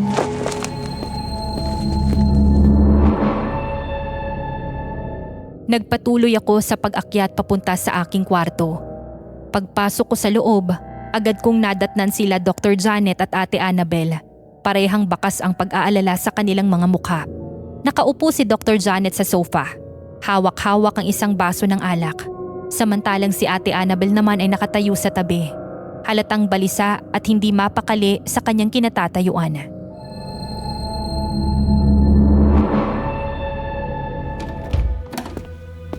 Oh, bakit? May problema ba? Anjali, si Mr. Larry kasi. Oh, bakit? Nakita namin siya sa bintana kanina. May hinihila siyang 2 bangkay. At this time, mga hotel crew na. Wakwak ang tiyan at ano? At walang ulo. Oh, Diyos ko. Nakulong yata tayo sa hotel para patayin lang. Ano bang ginagawa nila? Gusto ko nang umuwi. Hindi na ako natutuwa sa mga nangyayari sa hotel na to. Teka, umaga ngayon ah. Posible na may makakita sa kanya sa labas. Malamang tatawag agad yun sa mga pulis. Imposibleng may makakita, Angeli. Masyadong matataas ang pader ng hotel na to. Hindi rin ito tabing highway at ito lang yata ang pinakamataas na gusali dito sa lugar rito. Imposibleng may makakitang iba. Napakalayo ng hotel sa mga bahay. Pero bakit naman may patay? Anong gagawin nila? Bakit may patay na naman at saka bakit wakwak ang tiyan? Hindi ko alam. Pero Bicol ito. Marami ang kwento ng kababalaghan sa bayan na to. Paano kung may aswang pala silang inaalagaan sa lugar na to? Aswang? Dr. Janet, naniniwala ka pa ba sa mga ganyan? Diyos ko naman, hindi ngayon ang panahon para sa mga kababalaghan. Malinaw na mamamatay tao yung si Mr. Larry o si Alvin. Oo, baka nga silang mag-ama eh. Kaya ganun na lang ang takot ni Mr. Larry na malaman ito ng mga pulis. May punto ka, Angeli. Pwede ngang masamang tao lang si Mr. Larry at Alvin. Pero tama si Dr. Janet. Hindi imposibleng kababalaghan, lalo na sa mga bayan na ganito. Probinsya at masyadong tahimik. Kadalasan sa mga payapang lugar gaya nito, ay mas may kahindik-hindik na kwento ng kababalaghan. Ate naman, pati ba naman ikaw? Mas maganda nang maging bukas tayo sa kahit anong pwedeng maging rason nito. Para mas lalo tayong maging handa. Ay, ewan. Hindi ako naniniwala sa mga aswang-aswang na yan, ate. Pero kung yan ang sa tingin ninyo, basta ang importante makalabas na tayo rito sa lalong madaling panahon. Ibig sabihin, nasira ang una nating plano. Hindi mo na pwedeng lapitan si Mr. Larry para sa alok niya. Masyado nang delikado. Tama. Baka paraan lang din niya yon para makuha ang loob mo at pagkatapos ay patayin ka. Hindi ko rin naman pwedeng tanggapin ang alok ni Alvin. Kahit siya, nagsususpetsya na lalo ako kung inosente nga siya at sadyang tanga lang. Masama ito. Paano kung mapatay nila tayo? Tapos, itago nila ang katawan natin. Hindi man lang tayo maiimbestigahan. Paano kung gawain na niya ang pumatay? Anong gagawin natin? Parang wala nang pag-asang makaalis pa tayo rito. Sandali. Hindi ba't ibig sabihin nito ay delikado ang buhay ni Mayumi? Panigurado. Shit. Sinabi ko pa naman sa kanya na inaalok ako ni Alvin ng tulong. Paano kung kumprontahin niya si Alvin at saktan siya ng walang iyang yun? Hindi mo na kailangang problemahin pa yan, Angeli. Mas importante ang buhay mo. Pero, paano kung mapatay din siya? Oo nga naman. Kailangan natin siyang masabihan. Pare-pareho tayong mapapahamak dito. Iiwan pa ba natin ang iba? Alam kong galit ka kay Mayumi, Angeli. Pero panigurado naman ako na mas nakilala mo ang mabuting pagkatao ni Mayumi kaysa sa akin. Paano kung ginagamit lang siya na mag-ama para mapanatiling mukhang normal ang buhay nilang dalawa? Isipin mo, baka yun ang rason kung bakit ayaw sa'yo ni Mr. Larry. Dahil maimpluwensya ka at may pangalan sa industriya. At si Mayumi, walang makakaalam kahit napatin siya dito at mawala ng parang bula. Patay na ang mga magulang niya pareho. Wala din siyang kapatid. At ako lang ang natitira niyang kamag-anakan. Ay, bahala kayo. Basta ako. Hindi ako kampante sa kaibigan mo na yan, Angeli.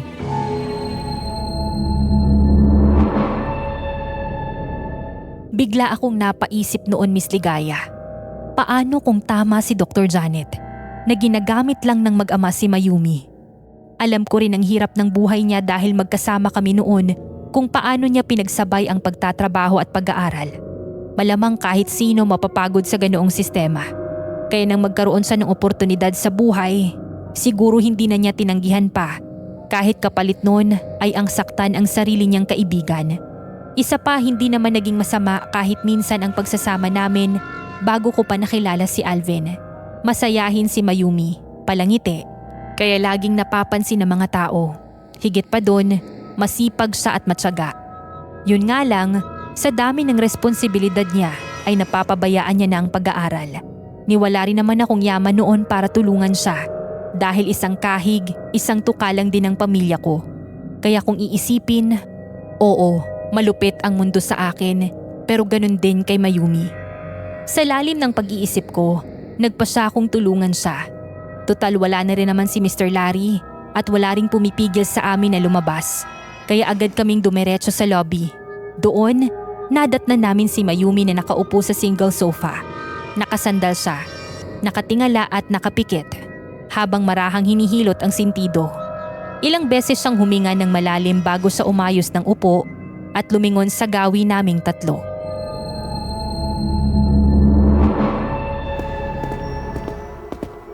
Anong ginagawa niyo dito? Parating na mamaya si Dad. Magagalit siya pag nalaman niyang lumabas kayo ng kwarto. Huwag mo na akong lokohin, Mayumi. Alam ko naman na hindi niya ipinag-utos yun. Ikaw ang may gusto nun. Ako? Bakit mo naman naisip yan? Dahil tinanong ko kay Mr. Larry kung totoo ang sinasabi mo. Anong kailangan niyo ngayon sa akin? Kung kukumbinsihin niyo akong buksan ng entrance para makaalis kayo, pasensya na. Hindi ko rin alam kung paano. Hindi. Ang gusto kong malaman ay kung gusto mo rin bang umalis dito. Ano? Mayumi, hindi ka ligtas dito. Nakita ni Ate Annabel at Dr. Janet si Mr. Larry na may hinihila ulit na panibagong bangkay sa labas ng hotel. Ano? Totoo ang sinasabi ko. Kaya kung gusto mo makaligtas sa father-in-law mo na mamamatay tao, tulungan mo kami makaalis sa hotel na to. Anong sinasabi niyo? Hindi mamamatay tao si Dad. Mabait siya. Kung mabait siya, bakit ikinulong niya tayo rito? Hindi niya ako ikinukulong dito. Asawa ko si Alvin. Bahagi na ako ng pamilya niya. Kaya may karapatan ako sa hotel na to. Nandito ako dahil akin itong hotel na to. Iha, hindi porket kasal kayo ni Alvin, ay sa'yo na rin lahat ng ari-arian nila. Hindi ganun tumatakbo ang mundo, Mayumi. Kailangan mo lang mag-ingat, Mayumi. Kahit kay Alvin, huwag kang magtiwala. Teka nga, bakit mo sinasabi yan? Bakit ako maniniwala sa'yo? Kanina nga lang galit na galit ka sa akin. Galit pa rin ako sa'yo, okay?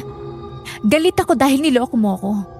Pero hindi ako masama para hayaan kang mapahamak dahil sa pinasok mong pamilya. Kahit pa paano, may pinagsamahan pa rin tayo. Oh, andito pala lahat ng panauhin.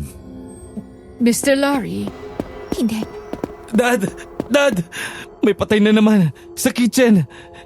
Iinom lang sana ako tapos yung dalawa nating cook, patay na sila. Katulad ng bangkay na nakita natin sa pool area. Anong gagawin natin? Bakit nangyayari to, Dad? Buisit! Sino ba talaga ang may gawa nito? Hoy! Kayong tatlo! Napipikon ako sa inyo! Balak nyo bang ubusin ang crew namin dito? At kami pa talagang sinisisi ninyo? Ikaw nga nagliligpit ng bangkay kanina, hindi ba? Anong gusto mong gawin ko? Tititigan ko lang yung mga bangkay? Hayaang mabulok dito? Bakit hindi ka tumawag ng pulis? Para ano? Para kami ang ituro? Akala ko ba wala kayong kasalanan? Hindi ganun kadali, Angeli. Sa lugar na to, lagi kang makakakita ng bangkay. At palaging si Alvin ang unang nakakatagpo. Doon pa lang iisipin ng mga pulis na si Alvin ang gumawa nito. Hindi nyo ba nakikita ngayon ang anak ko? Halos mawala siya sa katinoan dahil sa trauma. Hindi namin kasalanan yon. Anong hindi? Bukod naman kay Alvin, wala kayo sa CCTV bago mangyari ang unang pagpatay. Kaya malamang, isa sa inyo ang gumawa nito. Mawalang galang na ako, Mr. Larry. Pero kung totoo na hindi si Alvin o kayo ang pumatay, bakit namatay ang CCTV bago nangyari ang krimen? Wala naman kaming akses sa CCTV na yan. Paano namin magagawa yon? Malay ko ba? Kung may binayaran kayong mga tauhan ko rito. Binayaran? Akala ko ba takot sa'yo ang mga tao rito? Bakit susundin kami ng mga crew mo? Kahit alam nilang pwedeng mapahamak o mawalan sila ng trabaho. Anong gusto niyong palabasin? Na ako ang pumapatay? Bakit ko naman dudungisan ang hotel na ito? At bakit ko sisirain ang araw ng kasal ng anak ko? Malinaw sa CCTV na nasa venue ako, pati si Mayumi. Kaya huwag niyong baliktarin ang mga sitwasyon. Kung ganoon, huwag kayong magturo ng wala kayong matibay na ebidensya. Ayaw niyong tumawag ng pulis, hindi ba? O ayan, tayong lumutas nito. Dahil malinaw naman, may demonyo sa hotel na ito. At yun ay isa lamang sa ating 6. pero hindi naman talaga ako ang gumagawa nito. Anong mapapala ko? Wala akong galit sa inyo, Mr. Larry. At alam ninyo kung gaano ko kadesperado na makuha ang investment mula sa inyo. Kaya bakit ko gagawin to? Pero tita, ilang beses kang tinanggihan ni Dad. Kahit nung lumapit ka kahapon sa araw ng ceremony, ilinaw niya agad na hindi niya gustong suporta ng ospital mo. Tama. Malamang galit ka sa akin noon. At para sirain ang pangalan ko, ginawa ninyo ang lahat ng ito. Ano? Hindi totoo yan. Hindi ko kayang pumatay. Halika dito. Ikukulong kita. Sisiguraduhin kong hindi ka makakalabas. Halika dito! Hindi! Huwag niyo ako ikulong. Ano ba? Angeli, tulungan niyo ako. Mr. Larry, hindi sapat ang patunay na sinasabi ninyo. Ano bang batayan ninyo? Manahimik ka! Kung ayaw mong pati ikaw ay ikulong ko! Hayaan muna natin siya, Angeli. Hindi naman masasaktan si Dr. Janet dito. Pero ate, Hayaan mo na. Mas mahihirapan tayong kumilos kapag pati tayo ay makukulong ngayon. Kagat ko ang labi noon habang pinipigil ang sarili ko, Miss Ligaya. Kitang-kita ko kasi kung paanong nagmakaawa si Dr. Janet na tulungan siya at wag siyang ikulong. Pero huli na, agad siyang itinulak papasok sa isang silid ni Mr. Larry. At maya-maya'y may isang crew na lumapit para iabot ang susi at ikandado ang pinto mula sa labas. Rinig na rinig ko ang malalakas na sigaw ni Dr. Janet at ang sunod-sunod na hampas niya sa kabilang panig ng pinto. Kahit sino naman matatakot na makulong sa isang kwarto nang hindi alam kung ligtas ka pa ba o lalo ka lang masasaktan. Isa pa, nasa kamay ni Mr. Larry ang susi. Anumang oras ay pwede niyang puntahan si Dr. Janet para saktan o patayin. Pagkatapos noon, iniwan niya kami sa lobby at dumiretso siya sa kitchen area. Agad akong sumunod kahit pinipigilan ako ni Ate Annabella. Pero nang makapasok ako doon, napaatras ako sa nakita kong kabangisan. Nakahandusay sa sahig ang dalawang bangkay. Parehong wala ng ulo. Wasak ang tiyan na para bang pinaghahampas ng matatalas na kuko at hindi ng ordinaryong kutsilyo. Gutay-gutay ang laman, wala nang lamang loob at ang iba'y kalahati na lang ang natira. Maging ang leeg ay bakas ang pagkakapunit sa paraang hindi natural. Para bang isang mabangis na hayop ang pumasok sa hotel at pumapatay. Bigla tuloy sumagi sa isip ko ang sinabi noon ni Ate Annabel. Paano kung totoo ngang may aswang pa at isa sa amin ang halimaw? Hindi ko rin pwedeng isipin na isa sa mga crew ang may kagagawan dahil sila mismo ang isa-isang pinapatay. Ang kailangan kong malaman ay kung sino sa amin ang posibleng aswang at bakit hindi niya kami sinasaktan. Nang sumapit ang gabi, nasa loob na lamang kaming lahat. Kanya-kanyang upo sa sulok at waring nagbabantay sa isa't isa. Ako, nakaupo sa single sofa, pigil hiningang tinitiis ang pananakit ng aking katawan, ang panlalabo ng aking paningin at ang pagkahilo. Si Alvin at Mayumi naman ay magkahawak at magkayakap sa mahabang sofa. Halatang inaalawang isa't isa. Si Ate Annabel ay nakatayo sa tabi ko, habang si Mr. Larry ay pabalik-balik ang lakad sa paligid. Tila ba hindi mapakali.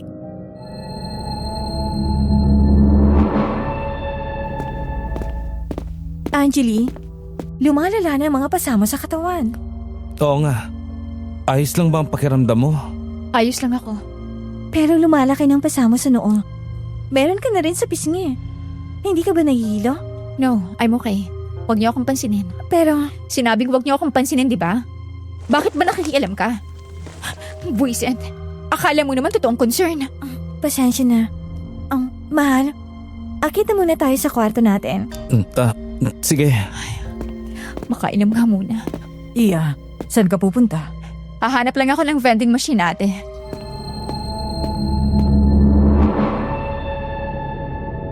Pumunta ako noon sa hall kung saan alam kong may vending machine, Miss Ligaya. Paglapit ko, ay agad akong kumuha ng maiinom at nilagok yon ng mabilis. Pero pagkalagok ko pa lang ng malamig na tubig, bigla akong nasuka. Iniluwa ko ang lahat at napahawak sa gilid ng machine para doon ituloy yung pagsusuka. Agad akong nag-alala at inamoy ang tubig. Wala naman akong naamoy na masama. Maayos din naman ang kulay at malinaw na mineral water lang yun. At hindi din naman expired. Kunot noo kong tinignan ang bote. Nagtataka kung bakit napakasama ng lasa nito sa akin. Para makasigurado, dahan-dahan akong muling tumikim. Pero nauwi lang ulit sa pagsusuka. Maya-maya, bigla akong nakalanghap ng kakaibang amoy. Parang inaakit ako nito, Miss Ligaya.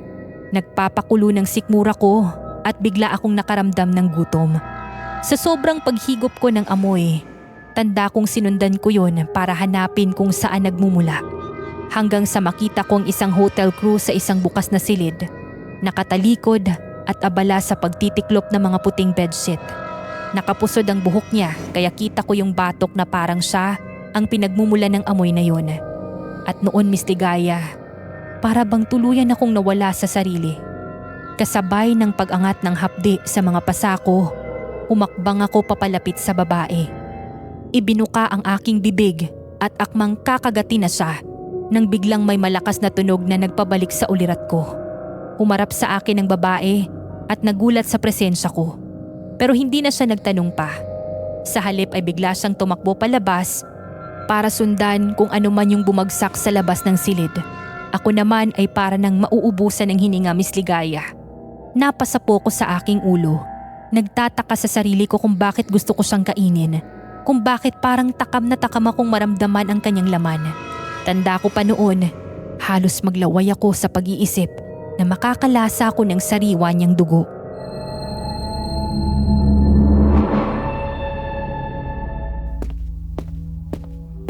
Anjali, nandito ka lang pala. Kanina pa kita hinahanap. Bakit po? May bago na namang bangkay ang bumagsak mula sa hagdan. Gumulong hanggang labi. Ano? Halika na. Delikado ng mapag-isa, Anjali. Malakas ang kutob ko. Hindi normal na tao lang ang nasa likod ng lahat ng ito. Halika na. Hindi normal?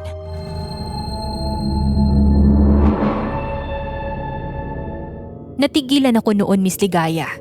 Parang saglit akong nabingi.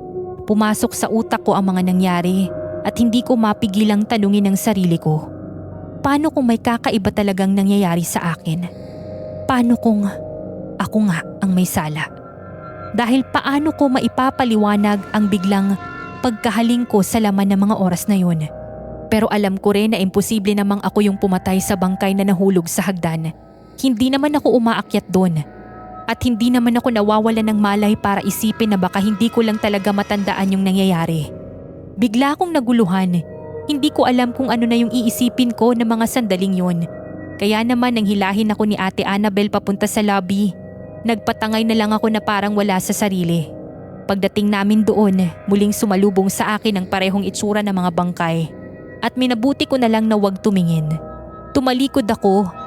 Mahigpit na inilapat ang mga kamay sa isa't isa para pigilan ang namumuong pagkahaling sa laman sa aking sarili. Pero halos manginig ang kalamnan ko dahil amoy na amoy ko pa rin yung sariwang dugo. Kaya agad akong nagtatakbo papunta sa banyo nang hilamos ng tubig, huminga ng malalim at pinilit ikalma ang sarili.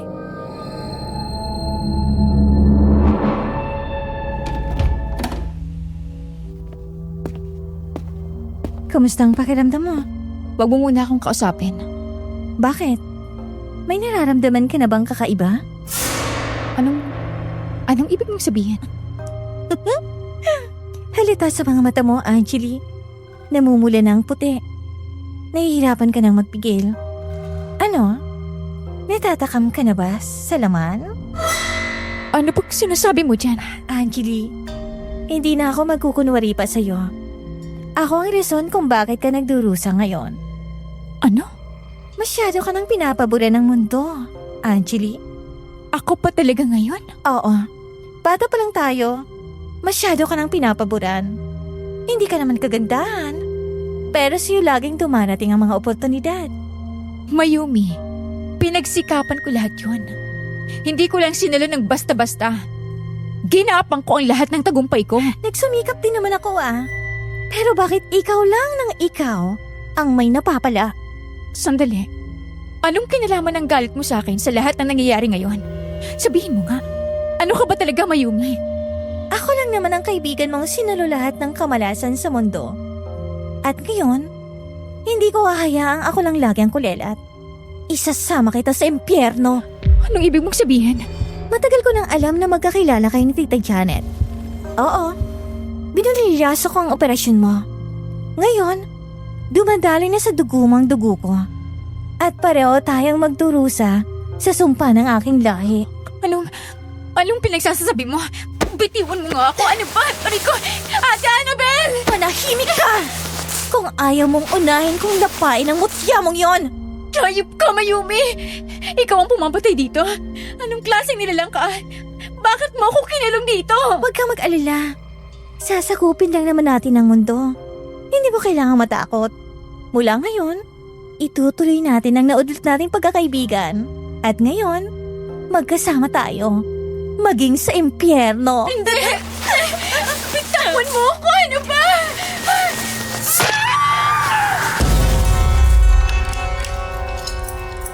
Malakas akong napasigaw nang bigla kong kagati ni Mayumi sa leeg. Halos mangisay ako sa sakit nang maramdaman ko ang matalim niyang ngipin at ang paraan ng pagsipsip niya sa aking dugo. Akala ko noon, Miss Ligaya, ay hindi na niya ako titigilan hanggat hindi ako patay. Pero matapos ang ilang sipsip, binitawan niya ako. Nanghihina, bumagsak ako sa sahig, nanginginig, nanlalabo ang paningin, halos hindi na makahinga. Akala ko talaga mamamatay na ako, lalo na't unti-unti nang pumikit ang aking mga mata. Ang susunod na, naalala ko na lang, nagising ako sa isang silid. Nakahiga ako sa kama, walang tali o kung anuman sa aking katawan. Pero nakasarado ang pinto mula sa labas. Ilang beses kong hinampas ang matigas na pinto at tinawag si Ate Annabel, pero walang dumating na tulong. Wala man lang akong maramdaman sa labas. Bagsak ang balikat kong humarap sa loob ng kwarto at doon ko lang napansin ang isang lamesa, puno ng sariwang karne. Napahawak ako sa buhok, umiiyak, umiiling habang unti-unti na namang umuusad sa katawan ko ang kagustuhan na tikman yun. Pero katumbas ng pagpipigil ko, ang matinding sakit ng aking katawan, lalo na ng aking ulo. Ilang beses ko nang inuuntog ang ulo ko sa pader para pigilan ang sarili ko. Naupo ako sa sahig sa tabi ng kama. Mahigpit na kumakapit sa headboard na para bang mapipigilan noon ang kakaibang gutom na bumabalot sa akin. At nang akala ko'y wala ng pag-asa para sa sarili ko, biglang bumukas ang pinto at pumasok ang hinihingal na si Alvin.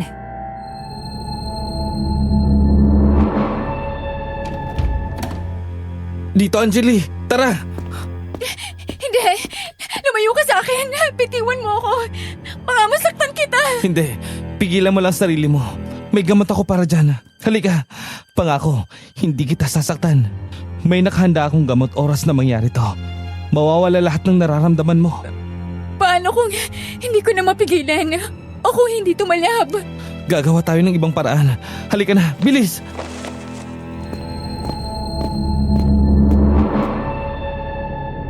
Nanginginig akong sumama noon kay Alvin. Tumakbo kami palabas ng silid, bumaba sa lobby at dinala niya ako sa isa pang kwarto. Pagpasok ko doon, agad akong sumiksik sa sulok nang makita ko si Dr. Janet. Agad siyang napatayo. Namimilog ang mga mata habang tinitignan ako mula ulo hanggang paa. Para bang nakakita siya ng multo. Hindi pa man ako nakakahinga. Biglang bumukas muli ang pinto at pumasok si Ate Annabel. Napahinto siya. Nanlaki rin ang mga mata nang makita ako. Agad siyang lumapit at niyakap ako ng mahigpit. Isang yakap na imbis magpakalma, lalo pang nagpakilabot sa aking katawan. Mabuti na lamang ay mabilis siyang naitulak palayo ni Alvin.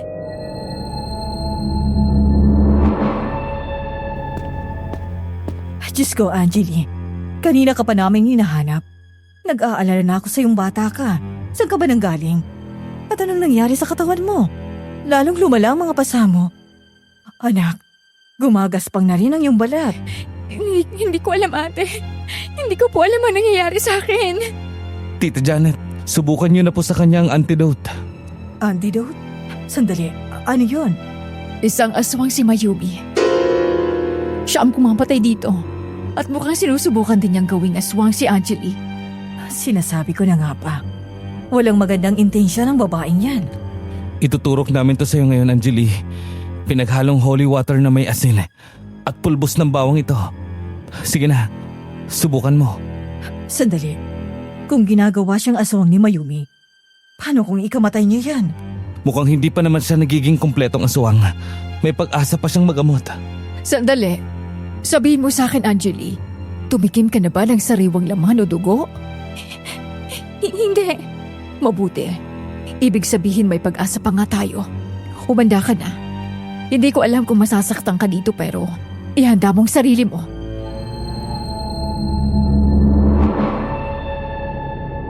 Pigil hinga ako nang ibaon ni Dr. Janet sa akin ng syringe. Nang pumasok sa katawan ko ang gamot nilang pinaghalo-halo, bumagsak ako sa sahig. Namilipit ako sa sakit.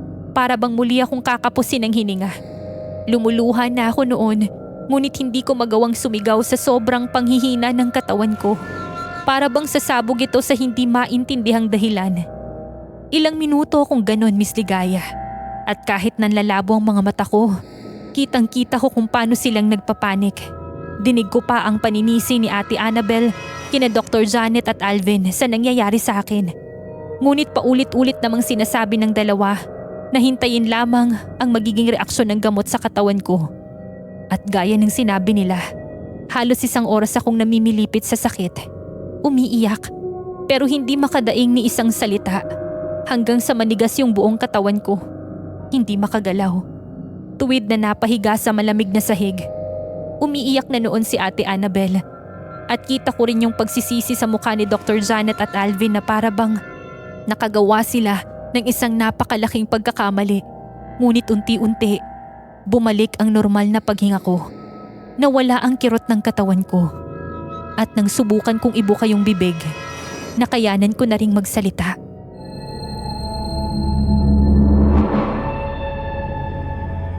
At Annabel, Diyos ko, salamat sa Diyos. Diyos ko, Angelie.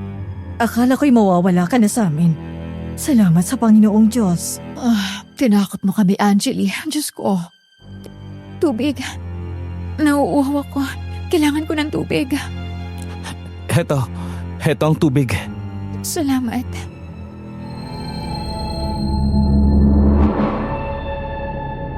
Noong inabot sa akin ni Alvin ang tubig, hindi ko na inisip pa. Nilagok ko na yun kaagad, Miss Ligaya. At halos mapaiyak ako sa sobrang ginhawa nang hindi man lang ako nasuka sa lasa. Para bang bawat patak nito ay may dalang pangako. At sa mga sandaling yun, ramdam ko na gumana na nga yung paraan na naisip nila para sa akin. Ngunit kahit na ganoon, nanatiling mahina ang aking katawan. Pakiramdam ko ay parang binugbog ako ng buo, hindi masakit. Pero tila wala akong kahit na kaunting kalakasan na maipon para tumayo o gumalaw. Halos bawat galaw ay mabigat at bawat hininga ay may kasamang panghihina. Kaya tinulungan nila akong dahan-dahang sumandal sa kama. Iniayos ang aking mga unan at kumot para maibsan kahit papano ang pagod. At doon ako pinahinga habang sinisiguro nilang maayos na nakasarado ang pinto ng silid. Ang katahimikan sa paligid, halo ng mabagal na paghinga ko at ng mga mahinahong hakbang nila ay nagbigay ng kakaibang kapanatagan.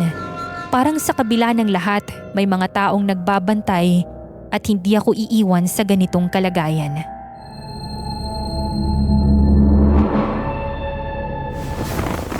Alvin, Bakit? Ano yan? anong ginagawa mo dito? Anong ibig mong sabihin? Paano kung siya rin ang aswang? Asawa mo si Mayumi. At kanina nung nakausap ko siya, alam kong ang rason kung bakit sinadyang ikulong tayo rito. Gusto niya tayong gawing katulad niya, isa-isa. Alam ko. Kaya nga pinangunahan ko na siya sa kanyang plano. Anong ibig mong sabihin? Totoo. Ako ang pumatay sa 2 caterer. Diyos ko, Alvin. Bakit mo naman ginawa yun? Kaya pala sa lahat ng mga bangkay, iyon lang ang normal na saksak ang natamo. Pero Alvin, bakit mo ginawa yun? Dahil nalaman ko na aswang si Mayumi. Pagkatapos ng kasal namin, kinausap niya ako. Sinabi niya na kung hindi ako susunod sa kanyang mga sasabihin, papatayin niya ang tatay ko. At pati ako. Anong pinagagawa niya sa'yo? Gusto niyang pumatay ako para sa kanya. Para sa gutom niya. Pagkatapos, ako ang maglilinis ng lahat para hindi malaman ng iba. At mahal ko si Mayumi. Pasensya na, Angelie. Pero mahal ko na talaga siya. Kaya dinala ko ang 2 caterer sa garden at pinatay ko sila. Pero paglabas ko, nakita kita, Angelie. Bigla akong natakot. Naisip ko na Hindi mo kayang gawin sa akin ang ginagawa ni Mayumi. Na kahit nasasaktan ka, hindi mo gustong mapasama ako o maging masama para sa iyo. Kaya ba nagbago ang plano mo? Oo, kaya naisip kong sirayin ang kasal namin para maalerto si Dad. Pero pasensya na, hindi ko inakala na hindi niya tatawagan ng pulis. Mas uunahin niya ang pangalan niya kaysa sa nangyari. Ibig sabihin, doon na pumasok ang plano ni Mayumi na ikulong tayong lahat dito. Sandali. Alam ni Mayumi na mangyayari to. Pero palagay ko, inisip niya na akong pumatay sa dalawang caterer. Sabi niya sa akin noon, alam na niya ang koneksyon nating dalawa. At siya ang dahilan kung bakit nagkakaroon ako ng mga pasa. Hindi ko alam kung paano niya nagawa o kung paano niya naisama sa katawan ko ang dugo niya. Kaya nangyari to sa akin. Ibig sabihin, nung makita niyang dalawang bangkay, inakala niyang tuluyang nagiging aswang ka. Ganun nga. At ginagamit niya si Mr. Larry para magtagumpay sa kanyang mga plano. Ibig sabihin, delikado si Dad. Baka pag nalaman ni Mayumi na wala ka sa kwarto, magwala siya at hahanapin tayo. Tapos baka si Dad ang saktan niya kung hindi niya tayo mahanap. Ang mabuti pa, haharapin ko si Mayumi. Bigyan niyo ako ng gamot na ginawa ninyo. Susubukan kong kumprontahin siya. Paano? Babalik ako sa kwarto. Magkukunwari ako natupad ang plano niya. At pag nagkaroon ako ng pagkakataon, ituturo ko sa katawan niya itong gamot. Pero kaya mo ba? Anjali, hindi natin alam kung nahawa ka rin ng pagiging aswang ni Mayumi. Hindi ko alam kung may natitira pa sa kanya na normal. Kaya kung gagawin mo yun, maaaring mapatay mo siya. Oo nga, Anjali. Kakayanin ba ng konsensya mo yun, Iya? Wala akong choice. Hindi ako sasaktan ni Mayumi sa ngayon dahil iniisip niya magiging kakampi ako. Kapag ginawa niyo yung plano, paniguradong hindi pa siya makakalapit sa inyo nang hindi kayo nasasaktan. Lalo niyang iisipin na matagumpay siya sa nagawa niya sa akin. Kaya hanapin na niya ang susunod na gagawing aswang. Kung ako na lang kaya? Ang mabuti pa, maganda ka rin, Alvin. Kung hindi kumana ang plano ko, ikaw naman ang tutuloy. Mabuti pa nga. Sige. Kami naman ang bahala kay Mr. Larry. Susubukan namin kumbinsihin siyang maging handa.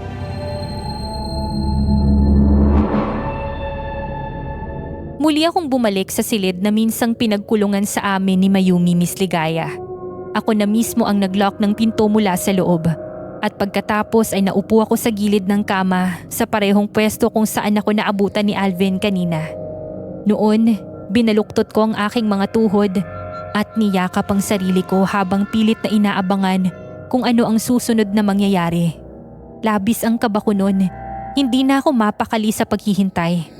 Hanggang sa wakas, marahang bumukas ang pinto at pumasok si Mayumi. May kakaibang aura na siya sa mga oras na yon. Maganda pa rin ang makinis niyang balat. Ngunit nanlilisik at namumula ang kanyang mga mata. Ang bibig niya ay nakakurba sa isang nakakakilabot na ngisi. At nang humakbang sa papasok, napalunok na lamang ako sa tindi ng kaba.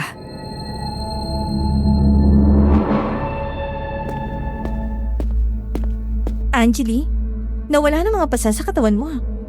Ibig sabihin, nagtagumpay ako. Isa ka na ring aswang katulad ko. Bakit ginagawa mo to, Mayumi? Paano ka naging aswang? At bakit kailangan mo akong hawahan? Dahil wala na ring saysay pang buhay ko. Kung pipigilan ko ng pipigilan ang aming lahi, hindi ko na rin kayang tiisin ang lasa ng pagkain yung mga tao. At ikaw, hindi ba't nangako tayo sa isa't isa na magkasama tayo sa lahat ng bagay? Eto na yan, Anjali. Patunayan mo sa akin ang sinabi mo noon. Hindi ko gusto maging aswang. Pero huli na. Ibig sabihin, ipinanganak kang ganyan? Oo. Palagay mo ba? Bakit iniwan ng tatay ko ang nanay kong napakagandang babae? Nalaman kasi niyang aswang si nanay. Kaya siya umalis. Gusto mo ba talaga maging katulad ng nanay mo? Mayumi, natiis mo na ng ilang taon. Ngayon ka pa ba susuko? Bakit hindi? Pagod na ako, Anjali.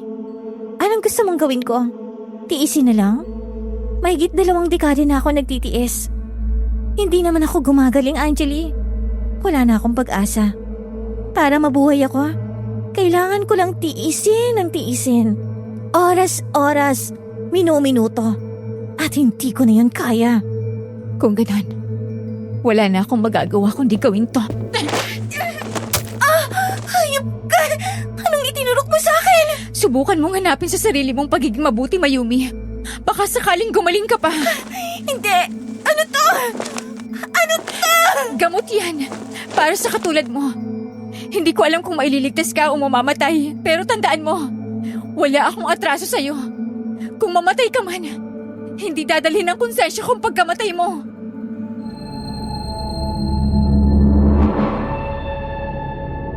Walang tigil ang pagsigaw ni Mayumi noon, Miss Ligaya. Halos magwala siya sa sobrang pananakit at galit. Nangingiwi akong pinagmamasdan kung paano niya ibinabagsak ang sarili sa mga gamit sa paligid hanggang sa halos magulo ang buong silid sa nangyari. Nagwala siya ng husto, ipinaghahagis sa mga gamit at ang ilan ay tumatama pa sa akin. Pero hinayaan ko lang siya. Hindi na ako sumubok pang lumapit dahil sa takot na ako mismo yung saktan niya. Kaya naman halos mabingi ako sa paulit-ulit niyang pagsigaw, sa mga mura, sumpa, at pangako niyang hindi niya ako patatahimikin. Lahat ng yun ay tumatak sa utak ko, Miss Ligaya.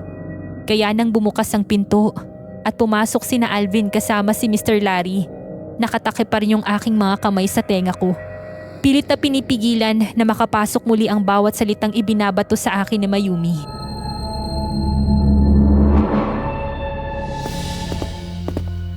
Anong nangyayari dito? Anjali, ay Diyos ko. Halika dito ka. Anong ginawa niya sa'yo? Pangahayop kayo! Papatayin ko kayo! Akala niyo ba mapapatay niyo ako sa sinasabi niyong gamot na yan? Nagkakamali ka, Anjali! Hindi mo ako mapapatay! Mukhang kulang ang injection, Alvin. Kailangan ng isa pa o mas marami. Oo, dahil lahi niya yan. Ipinanganak siyang aswang kaya hindi sasapat sa kanyang konti. Sandali, tatawagin ko ang mga tauhan ko. Papatayin ko ang aswang na yan. Hindi. Hindi mamamatay sa baril ang isang natural na aswang kagaya niya. Ang kailangan niya ipangontra sa mga aswang. Hindi siya tao. Isa siyang halimaw. Kung ganun, susubukan ko nga. Mahal, tulungan mo ako! Tulungan mo ako! Pasensya ka na, Mayumi. Mahal kita pero yun ay kung tao ka at normal. Dahil hindi ko kayang magmahal ng halimaw. Anong gagawin mo? Shh! Mabilis lang to, Mayumi. Saglit lang to. Eto pa, para sa'yo, aswang!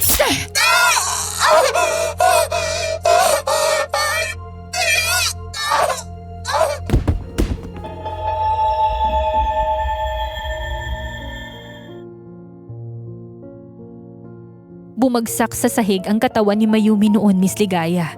Kita ko ang mabilis na pagbabago ng kulay ng balat niya na wala na siyang hininga. Hawak ko yung dibdib ko noon, pinipigilan ang pag-iyak at nanginginig sa kaba.